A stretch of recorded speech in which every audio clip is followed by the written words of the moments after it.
Silipin po na natin ang sitwasyon sa Palasyo ng Malacanang kaugnay ho sa makasaysayang paglalagda po ng Reciprocal Access Agreement sa pagitan po nila Defense Secretary Gilberto Teodoro at Japanese Foreign Minister Kamikawa Yoko. Detalye mula kay Alvin Baltazar. Boss Alvin! Magandang umaga, parin J. Mark. Mga bago mag-alas 11 ngayong umaga ay nalagdaan na yung RP-Japan Reciprocal Access Agreement na inasahang magpapalakas sa military cooperation sa pagitan ng Pilipinas at ng Japan. Ang nalagdaang kasunduan na parin J. Mark ay sinaksihan ni Pangulong Ferdinand R. Marcos Jr.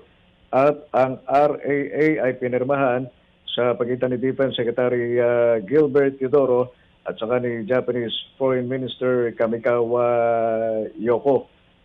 President, ang ilang miyembro ng gabinete, nandun din sina DFA Secretary Enrique Manalo, ganin din si PCO Secretary Sheloy Garapil.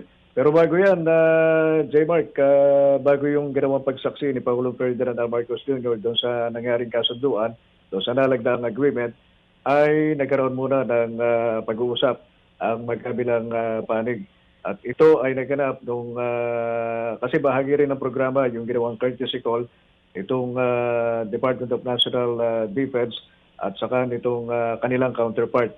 Ayun nga, yung mga nabanggit natin kanina, sina Defense Minister Kihira Minoru at saka si Japanese Foreign Minister Yoko Kamikawa. Nag-uusap muna sila ni Pangulong Marcos, ang Philippine government side, at ang side naman ng Japanese government. Pero doon sa mga detalye na kanilang napag-uusapan, wala pang inilalabas na anumang impormasyon ang Palasyo ng Malacanang. Pero ang pinakatampok na naganap dito, paring J-Mark, yung pagkakalagda nitong nakalipas lamang na ilang mga minuto itong RP-Japan Reciprocal Access Agreement.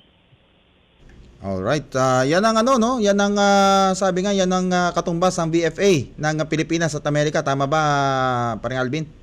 Parang ganoon ang mangyayari. So, abangan na lamang natin yung kung ano man, yung ilang pang mga mapagkakasunduan after, yung mga magiging event, yung mga magiging aktibidad after nitong pagkakalagda nitong RAA.